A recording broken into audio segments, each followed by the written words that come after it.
সিলেটের জমিনে ঘুমন্ত ওলিয়ে কামেল শাহজালাল মুজাররদ ইয়ামানি রহমাতুল্লাহি আলাইহি, যার নাম শুনে নাই, নাম জানে না এমন মুসলমান বাংলার জমিনে পাওয়া যাবে না।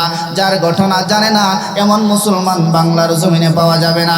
এই হিন্দুস্তানে কালেমার পতাকা উড্ডীন করার পিছনে যার সবচাইতে বেশি অবদান, তিনি হলেন শাহজালাল মুজাররদ ইয়ামানি রহমাতুল্লাহি আলাইহি। এই জমিনের মধ্যে একটা সময় গরুকে হত্যা করা, গরুকে জবাই করা ছিল বড় অপরাধ। প্রাদেশিকভাবে এই দেশটাকে, হিন্দুস্তানকে শাসন করত বাদশাহ গর্গবিন্দ। গর্গবিন্দ ঘোষণা করে দিল, আমার রাজ্যের মধ্যে কেউ গরুকে জবাই করতে পারবে না, কারণ গরু হলো আমার দেবতা, গরু হলো আমার খোদা, আমার খোদারে আমি জবাই করতে দিব না। গর্গবিন্দ যখন ঘোষণা করে দিল গরু জবাই করা যাবে না, ওই দিক দিয়ে মাওলানা বুরহানুদ্দিন রহমাতুল্লাহি আলাইহি তার ছেলে সন্তান দুনিয়াতে আসলো। ছেলে সন্তান আসার পর তিনি চিন্তা করলেন একটা গরু জবাই করে আকিকা করে মুসলমানদেরকে খানা খাওয়াইবেন, কিন্তু বাদশাহ গর্গবিন্দুর নিষেধাজ্ঞার কারণে তিনি ভয় পাইতেছেন গরু কিভাবে জবাই করবেন। হঠাৎ মাথার মধ্যে চিন্তা আসলো, রাত্র যখন গভীর হয়ে যাবে, তাহাজ্জুদের পূর্বে সুবে সাদেকের পূর্বে আমি গরু জবাই করে গোশত বন্টন করে মুসলমানের মধ্যে বিলাইয়া দিব। মাওলানা বুরহানুদ্দিন রহমাতুল্লাহি আলাইহি সেই ফিকির নিয়ে রাত্র গভীর যখন হয়ে গেল, গরু একখানা জবাই দিয়া সেই গরুর গোশতখানা বন্টন করে মুসলমানদের মধ্যে বিলীন করে দিল। কিন্তু কোন মুনাফিক যেন বাদশাহ গর্গবিন্দুর কাছে গিয়ে খবর পৌঁছায় দেয়, ও গর্গবিন্দ, তোমার রাজ্যের মধ্যে তোমার খোদাকে হত্যা করেছে, তোমার রাজ্যের মধ্যে গরু জবাই করেছে, তুমি কি খবর রাখো নাকি? গর্গবিন্দুর মাথা গরম হয়ে গেল, কার এত বড় সাহস আমার রাজ্যের মধ্যে বসবাস করে আমার খোদাকে হত্যা করে? ও কে সেই মাওলানা বুরহানুদ্দিন? আমি নিষেধ করার পরেও সে গরু জবাই করে তার ছেলে সন্তানের আকিকা করে। এর একটা বড় শাস্তি হওয়া দরকার। জল্লাদ কোথায় যাও, মাওলানা বুরহানুদ্দিন হাতটা কর্তন করে দাও, তার নবজাতক শিশু ছোট্ট সন্তানটাকে তাকে হত্যা করে ফেলো। জল্লাদ যাইয়া নবজাতক শিশুটাকে যখন হত্যা করে ফেলে, আর সেই মাওলানা বুরহানুদ্দিন রহমাতুল্লাহি আলাইহির হাত যখন কর্তন করে দেয়, মাওলানা বুরহানুদ্দিন রহমাতুল্লাহি আলাইহি মুসলিম শাসকের কাছে বিচার দায়ের করার পর অন্য দিক থেকে শাহজালাল মুজাররদ ইয়ামানি রহমাতুল্লাহি আলাইহি দিনের দাওয়াত দিতে দিতে বাংলার জমিনের দিকে রওনা করলো। প্রথম দিকে তাদের সংখ্যা ছিল খুবই কম, কিন্তু দাওয়াত দিতে দিতে এক পর্যায়ে তাদের মধ্যে 360 জন হয়ে গেল। যাকে আমরা বলে থাকি না 360 আউলিয়া বাংলার জমিনে ঘুমায় আছেন, বলি না আমরা। শাহজালাল মুজাররদ ইয়ামানি রহমাতুল্লাহি আলাইহি 360 জনকে নিয়ে, তার সফর সঙ্গীদেরকে নিয়ে যখন সুরমার প্রান্তরে আসলো, গর্গবিন্দু টের পাইয়া চিন্তা করতে লাগলো, যদি শাহজালাল সুরমা নদী পার হইয়া সিলেটের জমিনে আগমন করে তাহলে আমার বাদশাহী ক্ষমতা টিকবে না। কি করা যায়? বলে কি করা যায়, সুরমার যত ডিঙ্গি নৌকা আছে সব কিছু ফেটে কুবায়া ধ্বংস করে দাও, চুরমার করে দাও, যেন শাহজালাল সিলেটের জমিনে আগমন করতে না পারে। এবার শাহজালাল মুজাররদ ইয়ামানি রহমাতুল্লাহি আলাইহি সুরমার কিনারায় আসে, দেখে কোনো নৌকা নাই, ডিঙ্গি নাই, পারাপারের কোনো ব্যবস্থা নাই। এবার শাহজালাল মুজাররদ ইয়ামানি রহমাতুল্লাহি আলাইহি বলেন, ও আমার সফর সঙ্গী বন্ধু বান্ধব যারা আছো, যাই নামাজটা বিছায়া দাও, নদীর উপর যাই নামাজ বিছায়া দাও। যাই নামাজ যদি কারো সন্দেহ হয়, তোমার যাই নামাজটা পানির নিচে ডুবে যাবে। আমি শাহজালাল মুজাররদ ইয়ামানির যাই নামাজের সঙ্গে মিলায়া দাও। আল্লাহর উপর ভরসা করে যখন শাহজালাল তার সফর সঙ্গীদেরকে নিয়ে যাই নামাজের উপরে নদীর উপরে আসিয়া আল্লাহর উপরে তাওয়াক্কুল করে সুরমা পার হয়ে যায়। আল্লাহু আকবার বলেন। শাহজালাল মুজাররদ ইয়ামানি রহমাতুল্লাহি আলাইহি সিলেটের জমিনে আসার পর গর্গবিন্দ বলে, রে শাহজালাল, এখানে আমার ক্ষমতা আছে, আমার বাদশাহী আছে, আমার সাথে তোমরা পারবা না, এখান থেকে চলে যাও, ভেগে যাও। শাহজালাল মুজাররদ ইয়ামানি বলে, রে গর্গবিন্দ, এটা হলো আল্লাহর জমিন, আল্লাহর জমিনে আল্লাহর দ্বীন কায়েম হবে, আল্লাহর জমিনে আল্লাহ নামের ধ্বনি উচ্চারিত হবে, যে বাধা দিতে আসবে তার কল্লা উড়িয়ে দেওয়া হবে। শাহজালাল মুজাররদ ইয়ামানি রহমাতুল্লাহি আলাইহি যখন গর্গবিন্দুর সঙ্গে যুদ্ধ শুরু হয়ে যায়, যুদ্ধ চলাকালে এক পর্যায়ে যখন যুদ্ধ শুরু হয়ে যাবে এর আগ মুহূর্তে রাত্র গভীর হয়ে যায়। শাহজালাল মুজাররদি ইয়ামানী রাহমাতুল্লাহি আলাইহি তাহাজ্জুদের সময় যায় নামাজে বসিয়া আল্লাহর কুদরতে পায়ে সেজদা দিয়া কান্না করে আল্লাহর কাছে বলে, আমার আল্লাহ, তোমার জমিনে তোমার কালেমার পতাকা উড্ডীন করার জন্য বের হয়ে গেলাম। পৃথিবীর কোনো রক্তচক্ষুকে ভয় করি না, পৃথিবীর কোনো ক্ষমতাকে ভয় করি না, পৃথিবীর কোনো রক্তচক্ষের তোয়াক্কা করি না। আল্লাহ তুমি আমাকে মদদ দাও। এমন মোনাজাত করার পরে ডাক দেয়া বলে, আমার সফর সঙ্গী, তোমাদের মধ্যে এমন কি আছো জিন্দিগিতে কোনোদিন নামাজ কাজা করো নাই, জীবনে কোনোদিন তাকবীরে উলা ছুটে নাই? এমন কি আছো? নাসির উদ্দিন নামের আল্লাহর এক বান্দা ডাক দেয়া বলেন, আল্লাহর ওলি শাহজালাল, আমার জীবনে কোনোদিন নামাজ কাজা হয় নাই, আমার জীবনে কোনোদিন তাকবীরে উলা ছুটে নাই। শাহজালাল মুজাররদি ইয়ামানী রাহমাতুল্লাহি আলাইহি ডাক দেয়া বলেন, আপনার কণ্ঠে আজকে ফজরের নামাজের আজান হয়ে যাবে। নাসির উদ্দিন নামের আল্লাহর বান্দা ফজরের আজানের ধ্বনি তাকবীর যখন দিতে শুরু করে, ইতিহাসের পৃষ্ঠার মধ্যে লেখে নাসির উদ্দিন নামের আল্লাহর বান্দার তাকবীরের ধ্বনি তার জবান থেকে বের হতে দেরি হয়, গর্গোবিন্দর দালান ভেঙে পড়তে দেরি হয় না। আল্লাহু আকবার। আশিক মাওলা হো মগর ইশক নিরালা, मैं आशिक मौला हूँ मगर इश्क निराला, ये जुमला जहाँ जिनकी तजल्ली से उजाला, ये जुमला जहाँ जिनकी तजल्ली से उजाला, अय्यारे जगर नूर नजर अब तू कहाँ है, दीवाना तेरा हो गया मैं मेरे खबर ले, ऐ दोस्तों अगर जा तलबी जाबतु बख्शम, अज जाश अजीमस्तु बगु आबतु बख्शम, शाहल से लगेगा करी मेरा फिज़फीना, देखेंगे को भी शौक से मक्का व मदीना,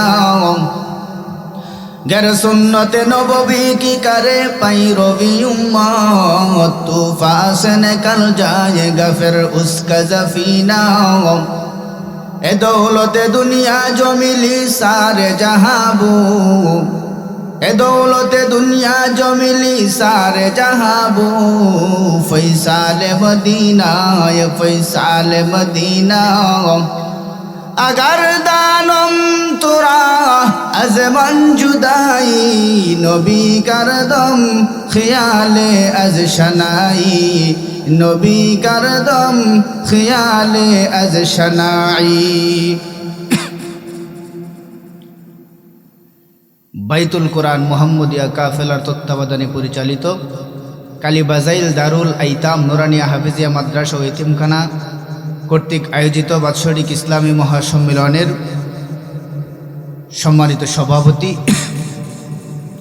মঞ্চে উপবিষ্ট উলামাই কারাম এবং আমার সম্মুখপানে উপবিষ্ট সাদা দাড়িওয়ালা বৃদ্ধ বাবাজি, কলিজার আপন যুবক ভাই, স্নেহের ছোট ভাই, পর্দার অন্তরালে অবস্থানরত শ্রদ্ধা সম্মানিতা মা ও বোনেরা, মহান রব্বুল ইজ্জতের দরবারে লক্ষ কোটি শুকর আর সুজুদ যে মহান রব্বুল ইজ্জত আপনাকে আমাকে দয়া করে মায়া করে দুনিয়ার সমস্ত ফিতনাকে অপেক্ষা করে 10 মায়ের 10 সন্তানকে আপন করে কোরআন সুন্নাহর মজলিসে উলামাই কারামের সোহবতে জান্নাতের বাগানে আসার এবং বসার তৌফিক দান করলেন।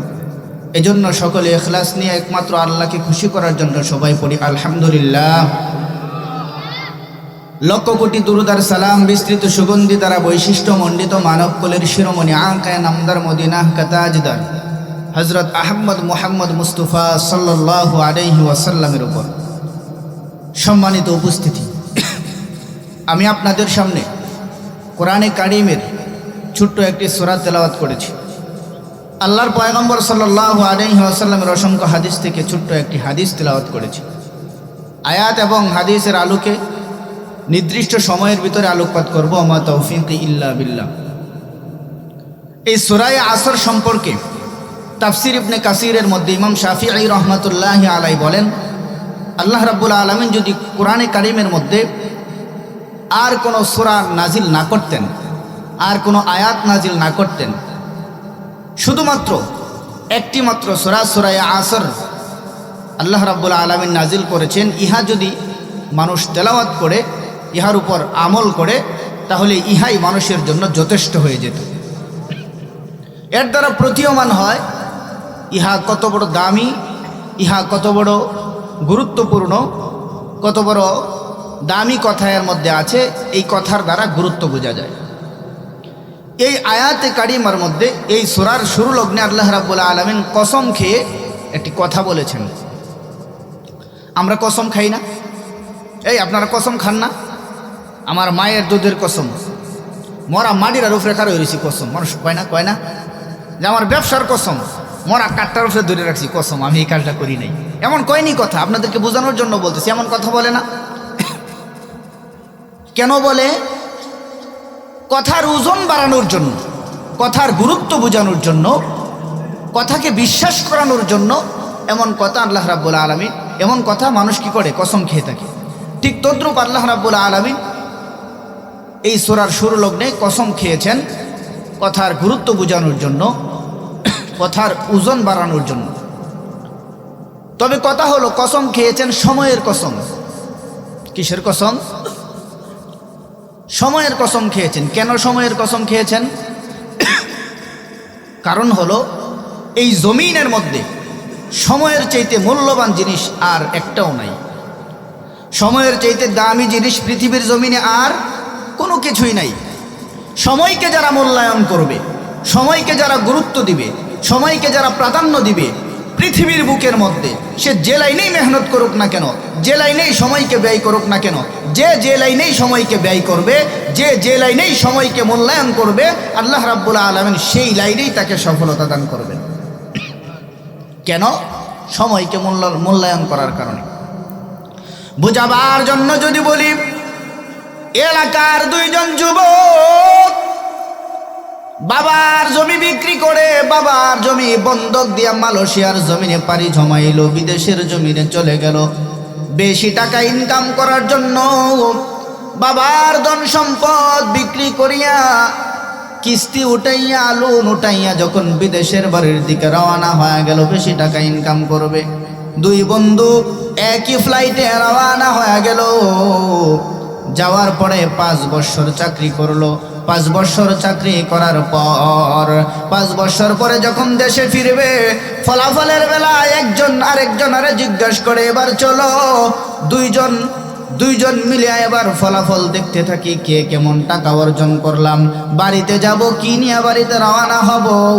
দুইজন যখন হিসাবের খাতা বের করলো, হিসাব করতে শুরু করলো, একজন আরেকজনের হিসাব দেখতে থাকে। হিসাব দেখতে দেখতে এক পর্যায়ে তাকায় দেখে এক বন্ধু বড় সফল বন্ধুকে জিজ্ঞাসা করা হলো, কিভাবে এত সফলতা অর্জন করেছো? বলে, আমি কি সফলতা অর্জন করেছো? একথা জিজ্ঞাসা করার পরে বলে, আমি আমার বাবার জমি বিক্রি করে বিদেশের বাড়িতে পাড়ি জমিয়েছিলাম। আমি আমার বাবার বিক্রি করা জমি ফেরত এনেছি। আমি আমার বাবার যেই জমি বন্ধক দিয়া বিদেশের বাড়িতে এসেছিলাম সেই জমি ফেরত এনেছি। আমার বাড়িতে একটা ভাঙ্গা ঘর ছিল, সেই ভাঙ্গা ঘরটা আমি সুন্দর করে নির্মাণ করেছি, সুন্দর আলিশান একটা বাড়ি করেছি। ময়মনসিংহ শহরে জায়গা করেছি, ময়মনসিংহ ঢাকা হাইওয়ে রোডের কিনারায় জায়গা কিনেছি। দ্বিতীয় বন্ধুকে জিজ্ঞাসা করা হলো, তুমি কি অর্জন করেছো? বলে, আমি কোনো কিছুই অর্জন করতে পারি নাই। কারণ কি? ফলাফলের বেলায় একজন আরেকজনকে দেখার পর সফল বন্ধুকে যখন জিজ্ঞাসা করা হলো, তুমি কিভাবে সফলতা অর্জন করেছো?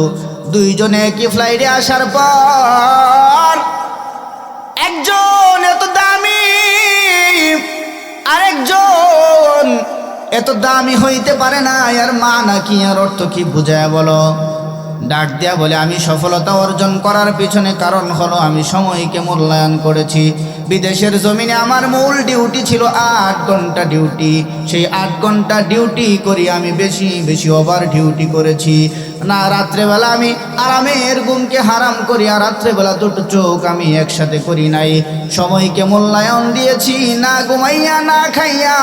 আমি আমার মূল ডিউটি 8 ঘন্টা ডিউটি করার পরেও বেশি বেশি ওভার ডিউটি করেছি। বেশি বেশি সময়কে মূল্যায়ন করার কারণে আজকে আল্লাহ রাব্বুল আলামিন আমাকে সফলতা দান করেছেন। আমার টাকার অভাব নাই। আর আমার অলস বন্ধু সফলতা অর্জন করতে পারে না।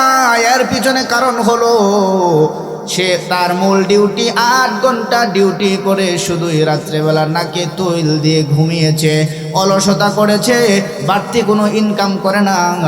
সময়কে মূল্যায়ন না করার কারণে সময়কে মূল্য না দেওয়ার কারণে আল্লাহ রাব্বুল আলামিন তাকে সফলতা দেয় না। তাহলে বোঝা গেল সময় এমন এক দামি জিনিস, সময়কে যারা দুনিয়ার লাইনেও ব্যয় করবে আল্লাহ তাদেরকে দুনিয়ার লাইনেই সফলতা দিবে। কেউ যদি পরকালের লাইনে সময়কে ব্যয় করে আল্লাহ তাকে পরকালের জগতে সহজ সফলতা দান করবেন। যারা সময়কে মূল্যায়ন করবে তারা জিরো থেকে হিরো হয়ে যাবে। সময় এমন এক দামি জিনিস, সেই দামি জিনিসের কসম খাইয়া আল্লাহ রাব্বুল আলামিন বলেন ওয়াল আস ইন্নাল ইনসানা লাফি খুসর। সেই দামি জিনিসের কসম খেয়ে এবার আল্লাহ রাব্বুল আলামিন একটা কথা বলতেছেন। কসমের পরের কথাটা কি খুব গুরুত্বপূর্ণ না? আপনাকে একজন দোষারোপ করেছে যে তুমি চুরি করেছো, আপনি কি বলবেন? না আমি চুরি করি নাই। যখন বিশ্বাস করে না তখন তাকে বিশ্বাস করানোর জন্য আপনার যা যা বলতে হয়, যা যা বলার প্রয়োজন তাই তো বলেন। মানুষ কসম খায় যে না আমি তো চুরি করি নাই, কসম খাইলাম, এরপরেও কেন আমাকে দোষারোপ করতেছে? আল্লাহ রাব্বুল আলামিন কসম খাওয়ার পরে দামি একটা কথা বলতেছেন। কি? আল্লাহ রাব্বুল আলামিন কসম খাওয়ার পর কোরআনে কারিমের মধ্যে জানায়া দেন, ও দুনিয়ার মানুষ, পৃথিবীর সমস্ত মানুষ হলো ক্ষতিগ্রস্ত। পৃথিবীর সমস্ত মানুষ ক্ষতিগ্রস্ত। এই আয়াত এই সূরার শানে নুজুল সম্পর্কে কিতাবের মধ্যে লেখেন আবু বকর রাদিয়াল্লাহু তাআলা আনহু ইসলাম ধর্ম গ্রহণ করার পূর্বে যখন ব্যবসা করত তখন ব্যবসার মধ্যে বড়ই লাভবান। ইসলাম ধর্ম গ্রহণ করার পর আবু বকর রাদিয়াল্লাহু তাআলা আনহু যখন ব্যবসার মধ্যে তেমন সময় দিতে পারে না, দিনের দাওয়াতের কাজের মধ্যে সময় দেয়, দিনের দাওয়াতের কাজও করে আবার ব্যবসার কাজও করে, উভয়টাই যখন মিলেমিশে করতে শুরু করলো, একদিন তার বন্ধু, কাফের বন্ধু ডাক দেয়া বলে, রে আবু বকর,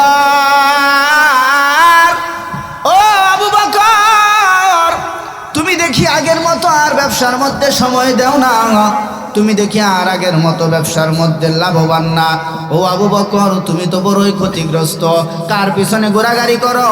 মুহাম্মদের পিছনে পড়িয়া।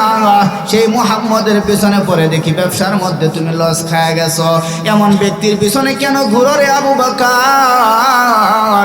তার পিছনে ঘুরতে ঘুরতে তো সময় নষ্ট করতেছো, তুমি তো বড়ই ক্ষতিগ্রস্ত।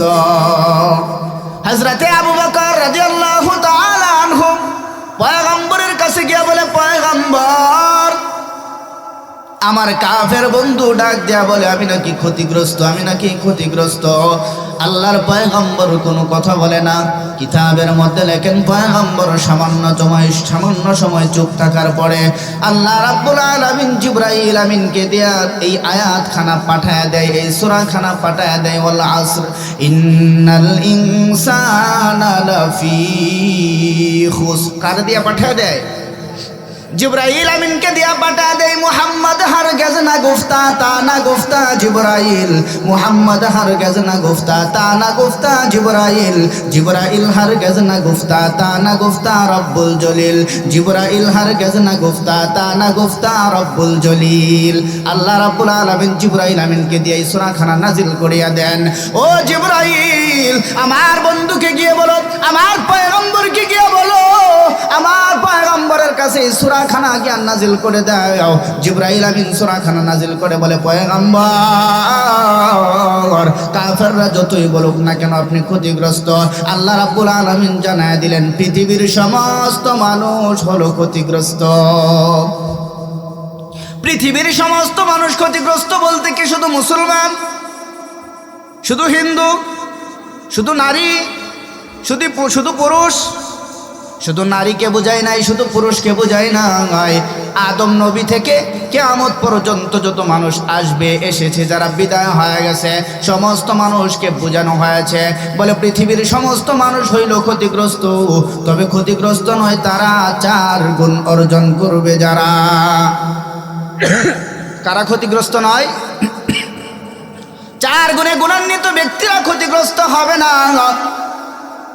আল্লাহ রাব্বুল আলামিন পয়গম্বরকে জানায় দেন, পয়গম্বর, পৃথিবীর সমস্ত মানুষ ক্ষতিগ্রস্ত, তবে ক্ষতিগ্রস্ত হবে না তারা, 4টা গুণ অর্জন করবে যারা। 4 গুণের 1 নাম্বার গুণের নাম হলো ইল্লাল্লাযীনা আমানু, যারা ঈমান এনেছে।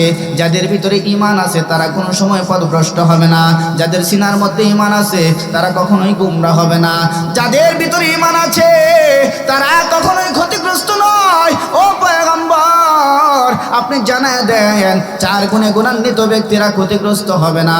4 গুণের 1 নাম্বার গুণের নাম হলো ঈমান। যাদের ভিতরে ঈমান আছে তারা ক্ষতিগ্রস্ত নয়। যাদের ভিতরে ঈমান আছে তারা পথভ্রষ্ট নয়।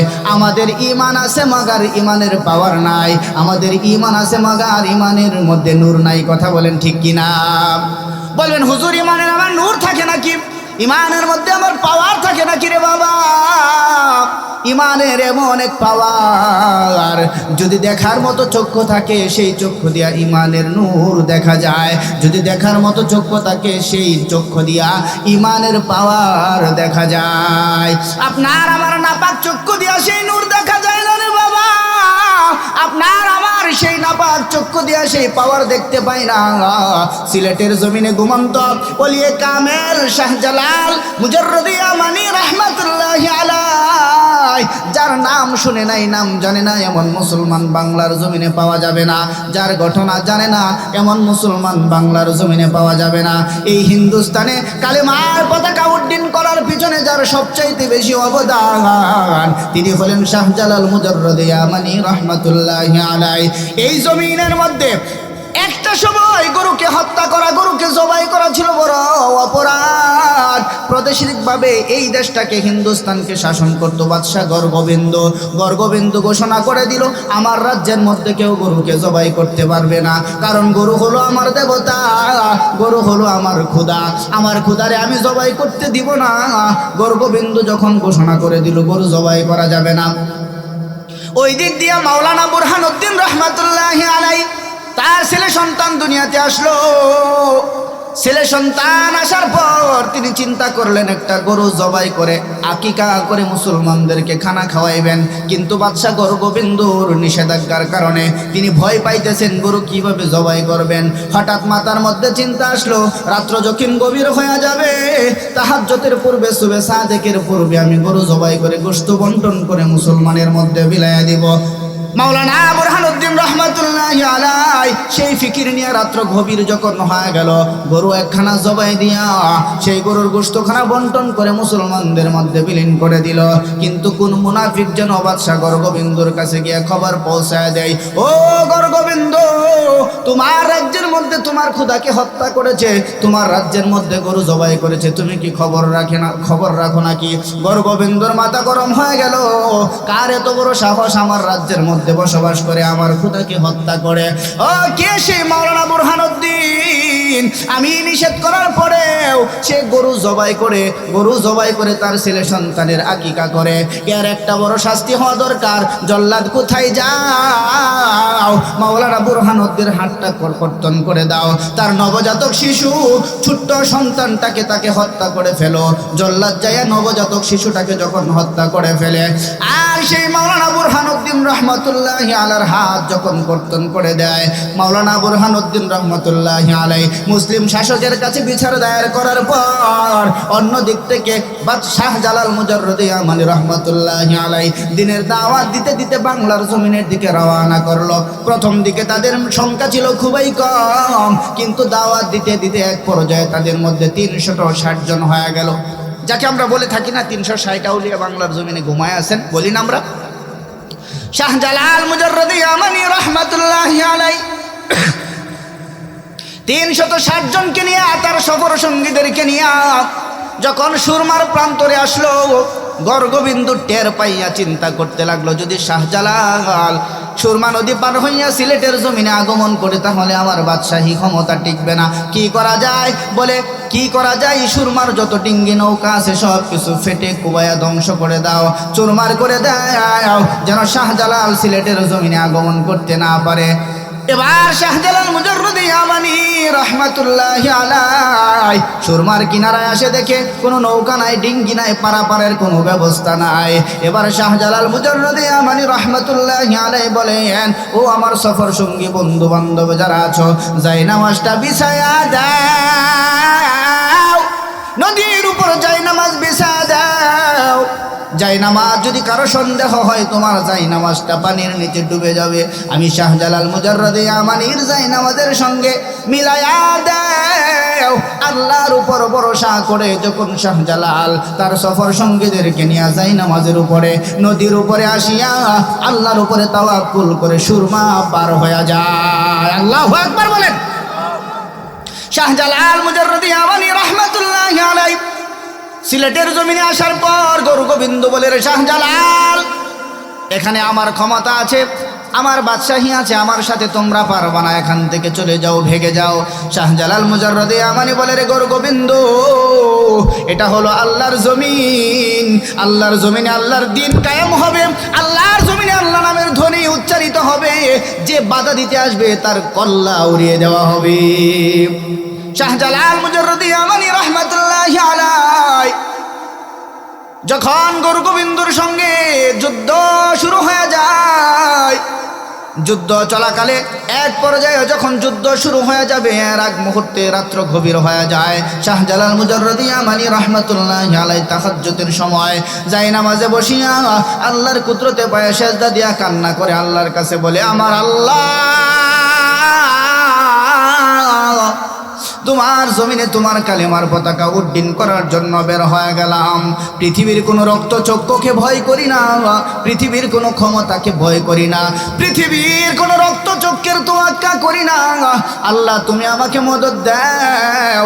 এমন মুনাজাত করার পরে ডাক দেয়া বলে, আমার সফর সঙ্গী, তোমাদের মধ্যে এমন কি আছো জিন্দিগিতে কোনোদিন নামাজ কাজা করো নাই, জীবনে কোনোদিন তাকবীরে উলা ছুটে নাই, এমন কি আছো? নাসিরউদ্দিন নামের আল্লাহর এক বান্দা ডাক দেয়া বলেন, আল্লাহর ওলি শাহজালাল, আমার জীবনে কোনোদিন নামাজ কাজা হয় নাই, আমার জীবনে কোনোদিন তাকবীরে উলা ছুটে নাই। শাহজালাল মুজাররদি ইয়ামানি রাহমাতুল্লাহি আলাইহি ডাক দেয়া বলেন, আপনার কণ্ঠে আজকে ফজরের নামাজের আজান হয়ে যাবে। নাসিরউদ্দিন নামের আল্লাহর বান্দা ফজরের আজানের ধ্বনি তাকবীর যখন দিতে শুরু করে, ইতিহাসের পৃষ্ঠার মধ্যে লেখে নাসিরউদ্দিন নামের আল্লাহর বান্দার তাকবীরের ধ্বনি তার জবান থেকে বের হতে দেরি হয়, গর্গবিন্দুর দালান ভেঙে পড়তে দেরি হয় না। আল্লাহু আকবার। গর্গবিন্দু পিছনের রাস্তা দিয়ে পালাতে বাধ্য হয়। এই ছিল বাবা তাদের ইমানের পাওয়ার, তোমারও আমারও ইমানের পাওয়ার। রাস্তা দিয়ে হেঁটে যাওয়ার পরে যদি দেখি 10টা টাকা পড়ে আছে, সেই 10 টাকার লোভ সামলাইতে পারি না। কথা বলেন ঠিক কিনা? 10টা টাকার লোভ সামলাইতে পারি না। আর যদি 500 টাকা হয় তাহলে তো কথাই নাই, 500 টাকার লোভ সামলানো যায়নি। 10টা টাকা পাওয়ার পরে 10 টাকা দিয়া চায়ের স্টলে বসে বান্দা চা খায়, একটা সুরট খায়। 10 টাকা হইলে এক বান্ডি বিড়ি পাওয়া যাবে, মন্দ কি? কথা বলেন ঠিক কিনা? এমন মানুষ মনে হয় আপনাদের এলাকায় নাই, আমাদের এলাকায় আছে, আপনাদের এলাকায় নাই। আমাদের ইমানের হলো এই হালত। অথচ বুজুর্গানে দিন, যাদের মাধ্যমে আমরা দিন পেয়েছি, হাক্কানি উলামায়ে কেরাম, তাদের ইমানের পাওয়ার এত বেশি, ইমানের বাতি এত বেশি ঝলমল করে, তারা স্বচক্ষেই তাদের ইমানের নূর দেখতে পায়। আমাদের ইমান বড় দুর্বল। ইমান সকালবেলা ছুটে যায়, সন্ধ্যাবেলা ইমান গ্রহণ করি, সন্ধ্যাবেলা ইমান গ্রহণ করি, আবার সকালবেলা ছুটে যায়। কখনো মিথ্যা বলি, কখনো শিরিক করি, কখনো কুফর করি, কখনো বেদাত করি। কবিরা গুনাহ হামেশাই করতেছি। কারো গালের মধ্যে দাড়ি নাই, কারো জামা, কারো পরিহিত লুঙ্গিটা টাকনুর নিচে পড়ে আছে, আমি খেয়ালও করি না। হয় কি হয় না? আল্লাহ রাব্বুল আলামিন ডাক দেয়া বলেন, ও পয়গম্বর, সময়ের কসম, পৃথিবীর সমস্ত মানুষ হইল ক্ষতিগ্রস্ত, তবে ক্ষতিগ্রস্ত নয় তারা, 4 গুণ অর্জন করবে যারা। 4 গুণের 1 নাম্বার গুণের নাম হলো ঈমান, 2 নাম্বার গুণের নাম হলো নেক আমল। 1 নাম্বার গুণের নাম কি? সময় সংক্ষিপ্ত, এই জন্য একটু আগে বাড়ায় বলতেছি। এই ঈমানের 3টা স্তর। কয়টা স্তর? তাকরির বিল লিসান, তাসদিক বিল জিনান, আমাল বিল আরকান। কালেমা জবান দিয়া স্বীকার করা, কালিমা জবান দিয়া স্বীকার করা, অন্তর দ্বারা বিশ্বাস করা, কালেমার হাকিকত গ্রহণ করা। যে কালিমা জবান দিয়ে স্বীকার করতে হবে লা ইলাহা ইল্লাল্লাহু মুহাম্মাদুর রাসূলুল্লাহ, এবং কি অন্তরে বিশ্বাস করতে হবে, এর হাকিকত বিশ্বাস করতে হবে। এরপরে যা দায়িত্ব আছে তা আমলে পরিণত করতে হবে। সম্মানিত হাজিরিন, এই জন্য আমাদের কি করতে হবে? ঈমান গ্রহণ করতে হবে। ক্ষতিগ্রস্ত নয় তারা, 4 গুণ অর্জন করবে যারা। 4 গুণের 1 নাম্বার গুণের নাম কি? ঈমান। এবার আসি 2 নাম্বার আলোচনায়। ইল্লাল্লাযীনা আমানু ওয়া আমিলুস সলিহাত। 2 নাম্বার হলো নেক আমল। নেক আমল আপনি আমি করি, কিন্তু ইবাদতের মধ্যে কোনো মজা পাই না। নেক আমল করি, ইবাদতে কোনো শান্তি পাই না। নেক আমল করি, লোক দেখানো ইবাদত করি। কথা বলেন ঠিক কিনা? মানুষকে দেখানোর জন্য ইবাদত করি। বৃদ্ধ হয়ে গেছে, এখন যদি নামাজ না পড়ি মানুষে কি কইব? বেওয়াই আইছে, বেওয়াই রে নিয়ে যদি মসজিদে না যায় মানুষে কি কইব? এটা কি আল্লাহকে দেখানোর জন্য হইল, না মানুষের দেখানোর লাগে হইছে? লোক দেখানো ইবাদত করা যাবে না। আল্লাহর নবীর প্রিয় সাহাবী মুআজ ইবনে জাবাল বলেন, 4 গুণওয়ালা আমল আল্লাহ তাআলার কাছে সবচাইতে বেশি দামি আর প্রিয়। আল্লাহর নবীর প্রিয় সাহাবী মুআজ ইবনে জাবালের ভাষ্য অনুযায়ী 4টা গুণ যার আমলের মধ্যে থাকবে তার আমল আল্লাহ তাআলা সবচাইতে বেশি কবুল করবেন, পছন্দ করবেন। 4 গুণের 1 নাম্বার গুণের নাম হলো এলেম। এলেম আসে 2 রাস্তায়, একটা হলো রিজালুল্লাহ, একটা হলো কিতাবুল্লাহ। যারা বলে আমরা রিজালুল্লাহ মানি কিতাবুল্লাহ মানি না, তারা পথভ্রষ্ট। যারা বলে আমরা কিতাবুল্লাহ মানি রিজালুল্লাহ মানি না, তারা হলো পথভ্রষ্ট। অর্থাৎ যারা ব্যক্তি মানে কিতাব মানে না, তারা পথভ্রষ্ট। যারা কিতাব মানে ব্যক্তি মানে না, তারাও পথভ্রষ্ট। এলেম শিখতে হলে ব্যক্তিও লাগবে, উস্তাদ লাগবে, কিতাবও লাগবে। 2 জিনিসের সমন্বয়ে এলেম শিখতে হয়। আপনি নামাজ পড়বেন, নামাজ কয় রাকাত পড়বেন, নামাজে কয়টা রুকু করবেন, কয়টা সেজদা করবেন, রুকুতে যাইয়া কি পড়বেন, সেজদায় যাইয়া কি পড়বেন, পয়গম্বর রুকুতে বসিয়া কি পড়েছেন, সেজদায় গিয়া কি পড়েছেন, পয়গম্বর ফজরের নামাজের সময় কোন সূরা সুন্নাত অনুযায়ী আমল করেছেন, ফজরের সুন্নতে কোন কেরাত পড়েছেন, ফজরের ফরজের মধ্যে কোন কেরাত পড়েছেন। এই যে ইবাদত সম্পর্কে যে এলেম, এই এলেমটুকু যখন আপনার ইবাদতের মধ্যে থাকবে, সেই ইবাদত আল্লাহ তাআলার দরবারে সবচাইতে বেশি দামি হয়ে যাবে। প্রিয় সাহাবী মুআজ ইবনে জাবাল বলেন, 4 গুণওয়ালা আমল আল্লাহ তাআলার কাছে সবচাইতে বেশি দামি। 4 গুণের 1 নাম্বার গুণের নাম হলো এলেম, 2 নাম্বার গুণের নাম হলো বাবা বিশুদ্ধ নিয়ত। ইন্নামাল আমালু বিন্নিয়াত। আমলের প্রতি তার নিয়তের উপর নির্ভর করে, নিয়তের উপর নির্ভর করে। নিয়ত ভালো, ফলাফল ভালো, নিয়ত ভালো না, ফলাফল ভালো না। যার নিয়ত ভালো হবে তার ফলাফল ভালো হবে, যার নিয়ত ভালো থাকবে তার সফলতা তাড়াতাড়ি আসবে। আদম নবী যখন দুনিয়াতে আসলো, জঙ্গলের হরিণীরা দৌড়াইয়া আদম নবীর কাছে গিয়া বলে, আদম আপনাকে দেখার জন্য আসলাম, আপনার বরকত হাসিল করার জন্য আসলাম। আদম নবী তার গায়ে লাগানো জান্নাতি পাতা হরিণীদেরকে হাদিয়া দিল। হাদিয়া দেওয়ার পর হরিণীরা সেই জান্নাতি পাতা খাওয়ার ফলে আল্লাহ রাব্বুল আলামিন খুশি হইয়া হরিণীদেরকে 3টা গুণ দান করলেন। 1 নাম্বার গুণ, হরিণীদের চেহারার সৌন্দর্য বেড়ে গেল। 2 নাম্বার, হরিণীদের গোশতের মধ্যে মজা বেড়ে গেল। 3 নাম্বার, হরিণীদের নাভির মধ্যে কস্তুরী বেড়ে গেল, কস্তুরী হয়ে গেল। হায়াতুল হাইওয়ানের মধ্যে ঘটনা এসেছে, এই দল হরিণীরা জঙ্গলে যাওয়ার পর জঙ্গলের বাকি হরিণীরা ডাক দেয়া বলে, কি ব্যাপার, তোমাদের চেহারা এত সুন্দর, তোমাদের গোশতের মধ্যে এত মজা, তোমাদের নাভির মধ্যে কস্তুরী, কি ব্যাপার? বলে, জানো না, আদম নবীর আগমন, হাদিয়া পেয়েছি পাতা, সেই জান্নাতি পাতা খাওয়ার ফলে আল্লাহ রাব্বুল আলামিন খুশি হইয়া আমাদেরকে 3টা গুণ দান করেছেন। বাকি হরিণীরা, জঙ্গলের হরিণীরা বলতেছে, দে দৌড়, আমরাও যাই, আমরাও আদম নবীর গায়ে লাগানো জান্নাতি পাতা খাবো। জঙ্গলের বাকি হরিণীরা দৌড়াইয়া যখন আদম নবীর কাছে গেল, আদম নবীর কাছে যাওয়ার পর আদম নবী তাদেরকেও তার গায়ে লাগানো জান্নাতি পাতা হাদিয়া দিল। দেওয়ার পরে তারাও আদম নবীর গায়ে লাগানো জান্নাতি পাতা খাইছে। খাওয়ার পরে আল্লাহ তাআলা খুশি হইয়া তাদেরকে 2টা গুণ দান করছেন। কয়টা গুণ? আগের দলকে কয়টা গুণ দিছিল? 3টা। বাকি পরের দলকে 2টা গুণ আল্লাহ রাব্বুল আলামিন দান করছেন। একটা হলো তাদের চেহারায় সৌন্দর্য বাড়ছে, গোশতের মধ্যে মজা বাড়ছে, কিন্তু মাগার নাবির মধ্যে কস্তুরী জমে নাই। জঙ্গলে যখন সবাই গোল মিটিংয়ে বসে গেল, কি ব্যাপার?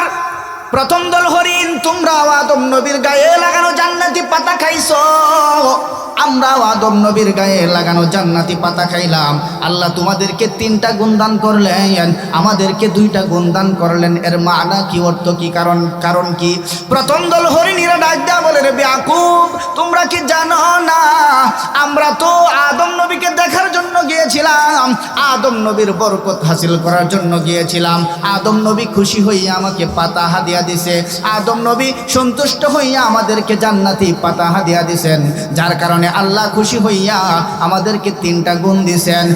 আর তোমরা তো আদম নবীকে দেখার জন্য যাও নাই, তোমরা তো আদম নবীর বরকত নেওয়ার জন্য যাও নাই, তোমরা গিয়াছই আদম নবীর গায়ে লাগানো জান্নাতি পাতা খাওয়ার জন্য। তোমাদের নেওতের মধ্যে বেজাল থাকার কারণে আল্লাহ রাব্বুল আলামিন নেওতের মধ্যে গরমিল থাকার কারণে তোমাদেরকে একটা গুণ কমায়া দিবেন, নাবির মধ্যে কস্তুরী দেয় নাই। এই জন্য দেখবেন জঙ্গলের সব হরিণীদের নাবির মধ্যে কস্তুরী পাওয়া যায় না, যাদের নাবির মধ্যে কস্তুরী পাওয়া যায় তারা হলো আদম নবীর গায়ে লাগানো সেই জান্নাতি পাতা খাওয়া হরিণীদের দল। বলতেছিলাম আল্লাহর নবীর প্রিয় সাহাবী মুআজ ইবনে জাবাল বলেন, যার আমলের মধ্যে 4টা গুণ থাকবে সেই আমল আল্লাহ তাআলার দরবারে সবচাইতে বেশি প্রিয়, সবচাইতে বেশি কবুল হবে, সবচাইতে বেশি দামি হবে। 1 নাম্বার গুণের নাম হলো ইলম, 2 নাম্বার গুণের নাম হলো বিশুদ্ধ নিয়ত, 3 নাম্বার গুণের নাম হলো বাবা ইখলাস। কি? আজকে আপনি আমি ইবাদত করি কিন্তু অন্তরের মধ্যে ইখলাস নাই, রিয়া দিয়া অন্তর ভরে আছে। রিয়া মুক্ত নেক আমল সমাজের মধ্যে নাই, সব রিয়া যুক্ত। সব কি? রিয়া যুক্ত। রিয়া বুঝেননি? লোক দেখানো ইবাদত। কি? মানুষকে দেখানোর জন্য ইবাদত করে। আমি যদি মোটা অঙ্কে দান করি, মানুষ বলবে আমি বড় দানবীর, আমার টাকা পয়সা আছে। আমি যদি হজ করে আসি, মানুষ আমাকে হাজি বলবে, মানুষ আমাকে নামাজি বলবে, এই জন্য নামাজ পড়ি। মানুষ আমাকে বড় হুজুর বলবে, এই জন্য আমি জুব্বা পরি। মানুষ আমাকে বড় ক্ষমতাশীল বলবে, এই জন্য আমি দল করি। মানুষ আমাকে বড় বড় পদের অধিকারী ভাববে, এই জন্য আমি পদ নিয়ে ঘুরি। এই যে লোক দেখানো ইবাদত, যারা লোক দেখানোর জন্য ইবাদত করে, যারা মানুষকে সন্তুষ্টির জন্য আল্লাহর ইবাদত করে, তাদের ইবাদত জমিনের মধ্যেই থেকে যায়, আকাশের দিকে উঠে না। বুঝতে পারছেন নি? এই কথা বুঝেননি? আল্লাহর নবীর প্রিয় সাহাবী মুআজ ইবনে জাবাল বলেন, 4 গুণওয়ালা আমল আল্লাহ তাআলার কাছে সবচাইতে বেশি দামি। 4 গুণের 1 নাম্বার গুণের নাম ইলম, 2 নাম্বার গুণের নাম হলো বিশুদ্ধ নিয়ত, 3 নাম্বার গুণের নাম হলো ইখলাস। ইখলাস সরাসরি যা করব আল্লাহর জন্য করব। ওয়াজের ময়দানে বসে আছি, যতক্ষণ বসে আছি আল্লাহ যেন কবুল করেন, আল্লাহ তোমাকে সন্তুষ্টির জন্য বসে আছি, আল্লাহ তোমার রাজা মন্দির জন্য বসে আছি, ইবাদত করি, নামাজ পড়ি, আল্লাহ তোমার সন্তুষ্টির জন্য নামাজ পড়ি। দান করলাম, আল্লাহ তোমার সন্তুষ্টির জন্য দান করলাম। রোজা রাখলাম, আল্লাহ তোমার সন্তুষ্টির জন্য রোজা রাখলাম। দুনিয়ার কোন মানুষ কি বলবে, কোন মানুষ কি বলবে না, তা আমার কোনো যায় আসে না। আল্লাহর নবীর প্রিয় সাহাবী মুআজ ইবনে জাবাল বলেন, 4 নাম্বার গুণের নাম হলো ধৈর্য।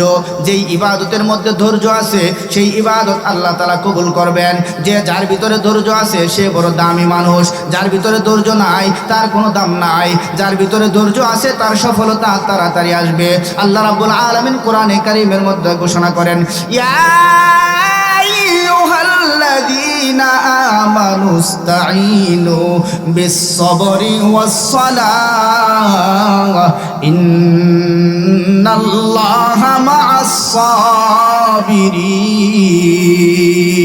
ধৈর্যশীলদের সঙ্গে কে আছেন? এই আওয়াজ করে বলেন কে আছেন? আমার আল্লাহ ধৈর্যশীলদের সঙ্গে আছেন। ধৈর্য এত বড় দামি জিনিস। ধৈর্যের মতো গুণ হলো পয়গম্বরদের গুণ, কারণ প্রত্যেকটা পয়গম্বরের ভিতরে ছিল ধৈর্যের পাহাড়। এই জমিনে ধৈর্যের পাহাড় কায়েম করেছেন আমার পয়গম্বর দু জাহানের বাদশা সরদার দু আলম নবী মুহাম্মদুর রাসূলুল্লাহ সাল্লাল্লাহু আলাইহি ওয়াসাল্লাম। এই জমিনে ধৈর্যের পাহাড় দৃষ্টান্ত কায়েম করেছেন ইব্রাহিম নবী আর ইসমাইল নবী। ঘটনা আপনারা সবাই জানেন। ইব্রাহিম যখন তার বয়স 80 বছর হয়ে গেল, আল্লাহর কাছে দোয়া করলো, আল্লাহ দুনিয়াতে আমার কোনো সন্তান নাই, আমাকে একজন সন্তান দান করেন। আল্লাহ 80 বছর বয়সে তার দোয়া কবুল করছেন, তাকে সন্তান দান করলেন। এবার আল্লাহ রাব্বুল আলামিনের পরীক্ষা শুরু হয়ে গেল। ও ইব্রাহিম, তোমার স্ত্রী সন্তানকে নির্বাসনে দিয়ে আসো মরুভূমির প্রান্তরে, যেখানে কোনো মানুষ নাই, যেখানে কোনো খাবার নাই, যেখানে কোনো ঘরবাড়ি নাই, যেখানে কোনো বসতি নাই। ইব্রাহিম নবী তার ইসমাইল সন্তান আর বিবি হাজরাকে নির্বাসনে রেখে আসলো। রেখে আসার সময় বিবি ডাক দেয়া বলে, আল্লাহর পয়গম্বর ও ইব্রাহিম, এখানে কি আল্লাহর আদেশে আমাদেরকে রেখে যাইতেছেন নাকি আপনার ইচ্ছা মতো? ইব্রাহিম নবী আঙ্গুল দিয়া ইশারা করে দিলেন, আল্লাহর আদেশে তোমাদেরকে রেখে যাইতেছি। এবার হাজরা বলে, ও স্বামী আমার, যদি আল্লাহর আদেশে আমাদেরকে এখানে রেখে যান তাহলে আমার কোনো আপত্তি নাই স্বামী গো, তবে আপনার সন্তানকে দেখার জন্য মাঝে মধ্যে একটু আইসেন। দীর্ঘদিন হয়ে গেল। ঘটনা সংক্ষেপে বলতেছি, ইব্রাহিম নবীর সাথে তাদের কোনো যোগাযোগ নাই। যেই জায়গার মধ্যে মরুভূমির প্রান্তরে ইব্রাহিম নবী তাদেরকে রেখে এসেছিল, দীর্ঘদিন যাওয়ার পর এবার ইব্রাহিম নবীকে আল্লাহ রাব্বুল আলামিন ঘোষণা দিয়া দিলেন, ইব্রাহিম ও যাও তোমার সন্তানের কুরবানি করো। ঘটনা আপনারা জানেন। ইব্রাহিম নবী যখন যাইল, যাওয়ার পরে যাইয়া দেখে যেই মরুভূমি ছিল সেই মরুভূমি আর নাই। মরুভূমি না থাকার ফলে ইব্রাহিম নবী মানুষদেরকে জিজ্ঞাসা করিয়া তার সন্তান ইসমাইল আর বিবি হাজরাকে বের করিয়া বলল, ও হাজরা, সন্তানের সাজায়া দেও, আল্লাহর আদেশ তাড়াতাড়ি পালন করতে হবে। এবার ইব্রাহিম নবী এই কথা বলার পরে হাজরা মনে মনে ভাবলো, দীর্ঘদিন পরে বাবা পুত্রের সাক্ষাৎ হয়ে গেল, মনে হয় বাদশার দুনিয়ার কোনো বাদশার দাওয়াতে নিয়ে যাবে।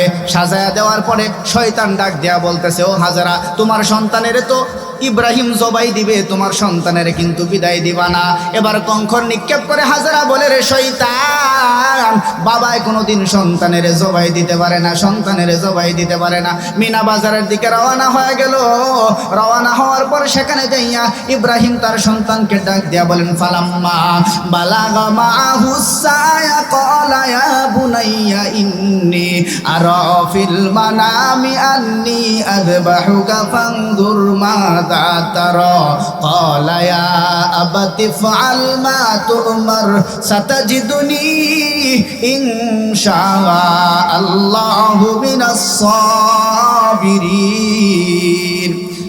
ইব্রাহিম নবী ডাক দিয়া বলেন, ইসমাইল, আমি ঘুমের ঘরে তাকায় দেখলাম তোমাকে জবাই করতেছি, বলো তোমার কি মতামত? ইসমাইল নবী ডাক দিয়ে বলেন, পয়গম্বর, আপনি আমাকে জবাই দেন, এটা আল্লাহর আদেশে হয়ে থাকলে ইনশাআল্লাহু মিনাস সাবিরিন, আমাকে ধৈর্যশীলদের কাতার বন্দি পেয়ে যাবে।